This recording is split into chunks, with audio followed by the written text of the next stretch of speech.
Bom dia! Bom dia, gente! Bom dia para vocês! Hoje é segunda-feira, graças a Deus. Deus é bom, não é não?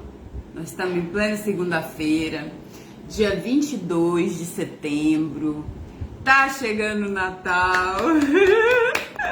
Tá chegando o Natal, mês que vem é dia das crianças. Daqui a pouco já é novembro, dezembro, em nome de Jesus. E a gente vai ver o Natal de novo, Réveillon. Vamos para 2026, né não? O que você aproveitou de 2025, cara? Meu 2025, olha, foi uma revolução de pensamento, de sentimento. Esse 2025 tá sendo assim muito aprendizado, muito. Foi muito bom. E tá sendo muito bom, né? Então hoje a gente vai ler. Eu achei que a gente tinha acabado o texto, não acabou. Faltou um pedacinho do texto 17. Então a gente vai ler esse finalzinho só, tá? É rapidinho, tá bom? Vamos orar? Pai, em nome de Jesus, muito obrigada, Senhor. Obrigado porque o Senhor é bom. Obrigado por toda a bondade que o Senhor tem dedicado a nós. Obrigado por seu amor, por ter dado seu filho. Obrigado, Jesus. Obrigado pelo Espírito Santo. Obrigado pela nossa vida, pela nossa casa, pelo nossa trabalho, pela nossa família, pelos nossos filhos. Obrigado, Senhor. Obrigado por respirar, por estar de pé, por estar viva mais um dia. Muito obrigado, em nome de Jesus. Nos abençoa, Pai. Nos prospera, Pai. Nos dá inteligência, nos dá sabedoria dos céus para resolver as situações. Nos dá proteção, Senhor. Livra-nos, Pai, de todo o mal, em nome de Jesus, amém. Gente, ó, a gente vai ler o pedacinho que ficou. Fala assim: então o Sai contou. Então, é que tá pressionando aqui, ó.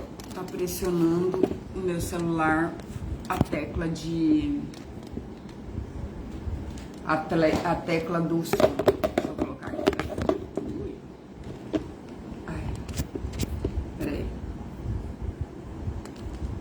Isso, sutil, muito bom.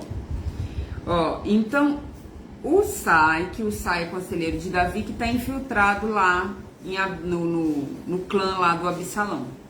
Então o Sai contou aos sacerdotes Zadok e Abiatar, que estão do lado do Davi, né? São os sacerdotes que estão cuidando da arca, o conselho que tinha dado a Absalão e aos líderes israelitas, e também o conselho que Aitofel tinha dado, que por ordem do Senhor, né, pela vontade de Deus, o conselho de Usai foi ouvido, mas o do Aitofel era assim, perfeito.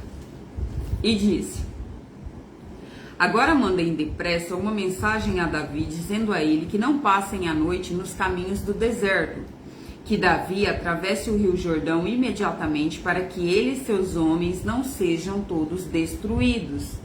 Jonatas e Aimás, que eram filhos, né, desses sacerdotes, estavam esperando perto da fonte de Rogel, porque não queriam se arriscar a serem vistos entrando na cidade. Então, na verdade, quando eles vão com Davi, eles voltam, mas eles não entram na cidade. E o sacerdote Abiatar e o Zadok voltam e ficam cuidando do templo lá, da onde fica a arca, né? Da barraca onde fica a arca, o tabernáculo que chama. Então, ó, na fonte de Rogel, porque não queriam se arriscarem serem vistos entrando na cidade. Uma empregada ia lá de vez em quando e informava sobre o que estava acontecendo. Então eles iam contar ao rei Davi. Mas dessa vez um rapaz os viu e contou a Absalão. Então, Jonatas e Aimás foram depressa para a casa de um certo homem na cidade de Bauri. Então, eles vão fugir. Eles vão fugir e vão para a casa desse homem. Havia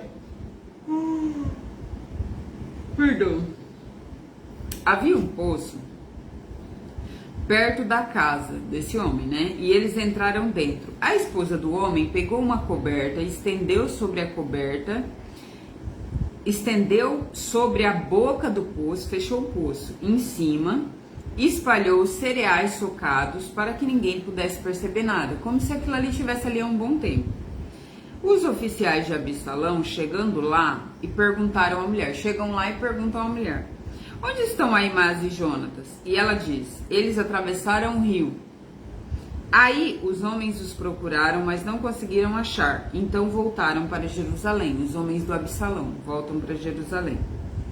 Depois eles foram embora. Aimás e Jonatas saíram do poço, depois que eles foram embora, né, os caras, foram avisar ao rei Davi. Contaram que Aitofel tinha planejado contra eles e disseram, atravessem o rio depressa. Então Davi e seus homens começaram a atravessar o rio Jordão e ao nascer do dia todos eles haviam atravessado. Demoraram praticamente um dia, né? Um dia não, uma noite. E depois de pôr os seus... Aí, ó, quando Aitofel viu que o seu conselho não tinha sido seguido, arriou o seu jumento e voltou para sua cidade. E aí, depois de pôr os seus negócios em ordem, ele se enforcou e foi sepultado no túmulo do seu pai. Tá? O Aitofel, ele pensa assim, se eles não seguiram o meu plano, Davi vai ter tempo de se arrumar. E se Davi derrotar Absalão, Davi vai me matar porque eu me revoltei. E aí, como ele pensa, se eu for para a guerra, eu vou ser morto pelos soldados de Davi. E se Davi retomar o trono, eu vou ser morto, então eu mesmo faço isso. Lembrando que quem se mata, infelizmente, vai direto para o inferno. Porque a ordem sobre a vida é somente de Deus, tá? Então a gente não tem esse poder de tirar a nossa vida, não foi nos dado. Então quando você se mata, você vai direto para o inferno, tá? Quando Absalão e seus soldados atravessaram o rio Jordão, Davi já havia chegado à cidade de Manaim, então ele está quilômetros na frente. Absalão tinha colocado Amasa no comando do seu exército, no lugar de Joabe, né? Já que Joabe estava lá com Davi, obviamente da Joabe era o comandante do exército, mas ele era fiel a Davi. Então, como ele foi com Davi, o Absalão coloca Amasa. Amasa era filho de um homem chamado Itra, o ismaelita, e a mãe dele era Abigail, filha de Naás, irmã de Zeruia, a mãe de Joabe. Ou seja, era tudo ali da parentela, né? Absalão e os israelitas acamparam na terra de Gileade. Quando Davi chegou a Manaim, encontrou com Sobe, filho de Naás, da cidade de Rabá em Amon, com Maquir, filho de Amiel, da cidade de Lodebar, e com o Barzilai, da cidade de Rogelim, em Gileade. 3 pessoas. Eles levaram bacias, vasilhas de barro, camas e também alimentos para Davi e seus homens. Levaram também trigo, cevada, farinha, feijão, grãos torrados, ervilha, mel, queijo, coalhada e algumas ovelhas. Eles sabiam que no deserto Davi e seus homens ficariam com sede, com fome e cansados. E aqui termina o capítulo. A provisão de Deus, ela nunca falha, sabe? Teve épocas na minha vida que... Vou contar pra vocês um testemunho. Uma vez eu ganhei um tênis, número 39. E esse tênis, ele ficou meio apertado assim no meu pé. Aí eu falei, não, eu vou ter que usar, porque eu não tinha outra coisa, né, naquela época. Eu tava numa situação muito difícil, foi quando eu vim pra cá, no começo, quando eu tinha vindo pra cá. E aí eu pus esse tênis e fui, e ele começou a machucar meu pé. E eu com esse tênis machucando o pé, eu fui entregar laço em Ilha Solteira. E eu com esse tênis machucando o pé, eu questionei a Deus. Eu falei assim, Deus, por que eu tô passando esse tempo tão difícil, né? Tá tão complicado, a minha vida virou do avesso. E aí eu fui entregar, foi no dia que eu fui entregar laço na ilha, né? E aí eu entregando laço e tal, e eu chego lá às 6:30 da manhã. E aí eu peguei e fiquei intrigada. Eu falei assim, gente, mas por quê? Eu fiz uma primeira pergunta que eu fiz para Deus e depois Deus começou a me responder um montão delas, né? Que veio outras depois. Eu perguntei, por que tem cristão na igreja que tem 30 anos, 40 anos e esses cristãos, eles não prosperam, eles não saem daquela vida pobre? Por que se a tua palavra diz que o Senhor é que dá prosperidade, o Senhor é que dá as bênçãos, aquelas pessoas não saem da pobreza? São cristãos literalmente miseráveis, que vivem para comer a janta de amanhã. Eu fiz essa pergunta para Deus e Deus começou a me responder daí, sabe? Foram muitas respostas que foram vindas dessa pergunta. E agora eu entendo que é porque eles não conhecem a palavra de Deus, é porque eles de fato não professam a palavra de Deus, apesar deles orarem, eles vivem na religiosidade, eles não gastam e administram o dinheiro deles corretamente e eles também não entenderam o propósito do dinheiro, porque o propósito do dinheiro é abençoar outras famílias, não só abençoar a minha, mas abençoar o reino para que a palavra seja pregada. Então muitas dessas pessoas, elas continuam numa religiosidade, servindo sim a Deus, orando sim, mas elas não entenderam o propósito da prosperidade literal, né? Ou então acreditam naquela coisa do eu dou o dinheiro e o Senhor me dá de volta, da barganha, a teologia da prosperidade. Porque a teologia da prosperidade é eu dou R$1.000 para que o Senhor me abençoe com mais 1.000 ou 2.000, né? Me dê em dobro. Então, na verdade, Deus nem precisa desse dinheiro dessa forma, tá? Deus não precisa do nosso dinheiro. Mas ele foi respondendo, né? E tem questão do coração, da religiosidade, dessas pessoas também não buscarem a palavra de Deus, o conhecimento de verdade, tem tudo isso, tá? E é por isso que essas pessoas continuam do mesmo jeito. Apesar de que a Bíblia não nos deixou para ficar do mesmo jeito. A Bíblia não diz que você vai ficar do mesmo jeito. Mas enfim, aí eu tava com esse tênis e eu perguntando para Deus. E aí passou, eu usei o tênis parou de machucar, e fui usando tênis, e passou uns 2 anos e meio, e esse tênis não gastava. Esse tênis não estragava, esse tênis bom e sempre branquinho e sempre bonito. Um dia, por curiosidade, eu fui olhar a marca desse tênis, eu falei, nossa, esse tênis é muito bom. Agora que eu tô um pouquinho melhor, né, financeiramente, eu vou comprar um tênis desse pra mim. E aí eu fui pesquisar o tênis e eu descobri que o tênis valia R$700 e eu ganhei ele novo. Eu ganhei ele porque ele não coube no pé de uma mulher, né, e ela me doou. E esse tênis valia R$700 e eu quase caí para trás. E eu não sabia que eu tinha ganhado algo de valor. E às vezes a gente pensa que quando a gente ganha as coisas das pessoas, eu tô vivendo do pouco, eu tô vivendo de ganhos, eu tô vivendo... Mas Deus, ele é infinitamente maior. Ele pode providenciar além do que a gente precisa. Não é só o fato de eu poder comprar. Muitas vezes, às vezes Deus nos dá gratuitamente. Às vezes você quer comer algo e Deus te providencia. Já experimentou fazer isso? Você tá com vontade de comer alguma coisa e você ora a Deus?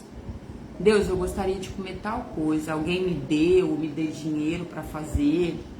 Acontece. Sabe? Deus, ele tem prazer em realizar, sim, coisas pra gente. Ele quer sim, desde que você realize também pra ele, sabe? E nessa provisão de Deus, no tempo do deserto, no tempo de Moisés, na travessia do deserto, as sandálias dos pés das pessoas não gastavam, a roupa não gastava, porque eles não tinham ali onde, né, ficar comprando roupa, ficar comprando sapato. Então Deus dá essa provisão, tá? Deus sempre vai providenciar aquilo que a gente precisa de verdade, entendeu? A Ana Laura ganhou uma vez, uma não, né? Ela ganhou várias, mas essa vez ficou muito marcada, porque foi depois que Deus tinha me dado uma palavra. Deus me deu uma palavra que até tá no meu Facebook. Ele falou assim: eu nunca mais te darei pouco, sempre será em abundância. Essa é uma palavra que Deus deu pra mim. Essa palavra está sobre a minha vida, tá? Todas as palavras que Deus me deu está sobre a minha vida. E essa está fixada até no meu Facebook. E aí a Ana ganhou uma doação de sapato, mas ela ganhou tanto sapato, tanto tênis.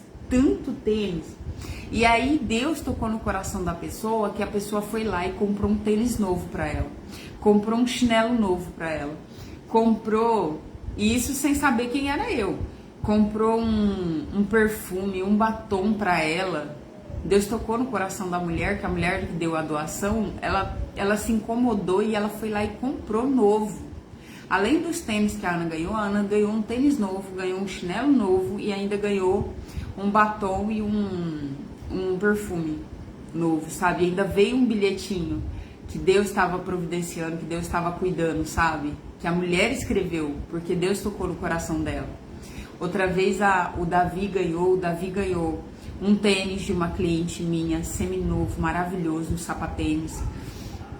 Ganhou outro tênis novíssimo, ganhou outro tênis. Então assim, Deus, tá? Isso não é o tempo todo, mas quando você necessita de algo, Deus já viu lá na frente. A mesma coisa acontece com os nossos sonhos. Você sonha aqui agora, porque Deus colocou o sonho no teu coração, tá? Se isso não fere os princípios de Deus, tá?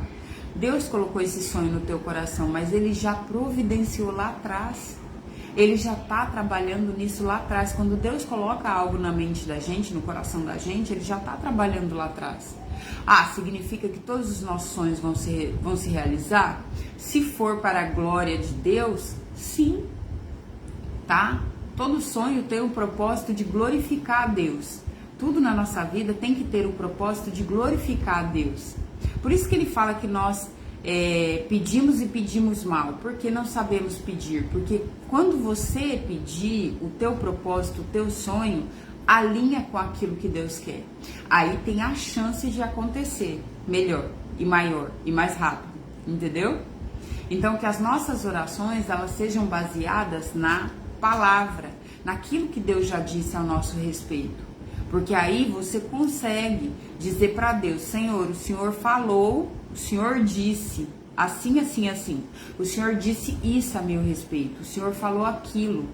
Por exemplo, eu posso chegar para Deus e falar: Senhor, o Senhor disse que na minha vida o Senhor faria isso, isso e isso.